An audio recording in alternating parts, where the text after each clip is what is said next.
तुम्ही शेवटची कॅश कधी वापरली होती? आपल्याला वाटतंय की डिजिटल इंडियामुळे खिशातल्या नोटा कमी झाल्यात, पण रिझर्व्ह बँकेची ताजी आकडेवारी काहीतरी वेगळंच सांगते.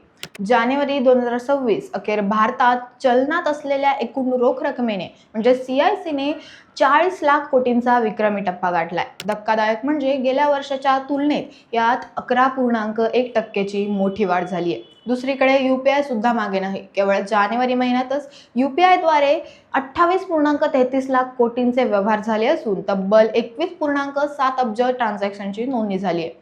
ग्रामीण भागात वाढलेला रोखीचा वापर आणि ATM मधून पैसे काढण्याचे वाढलेले प्रमाण यामुळे चलनात नोटाचे प्रमाण वाढले. विशेष म्हणजे कर्नाटक सारख्या राज्यात लहान व्यापाऱ्यांना आलेल्या GST नोटिसांमुळे अनेकांनी पुन्हा रोखीने व्यवहार करायला पसंती दिली जाते. तरीही अर्थव्यवस्थेतील कॅश टू GDP रेशो 14,000.4 वरून 11% घसरलाय. याचाच अर्थ भारताची डिजिटलकडे वाटचाल सुरू आहे.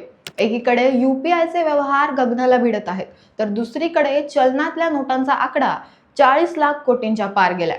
मग प्रश्न असा पडतो, जर सर्व व्यवहार मोबाईलवरून होत आहेत, तर ही अवाढव्य कॅश नेमकी जाते कुठे? भारतीय अर्थव्यवस्थेतला हा लपलेला पैसा भविष्यासाठी चांगली खूण आहे की धोक्याची घंटा? तुम्हाला काय वाटतं? कमेंट्समध्ये तुमचं मत नक्की सांगा आणि पाहत राहा न्यूज डॉट्स.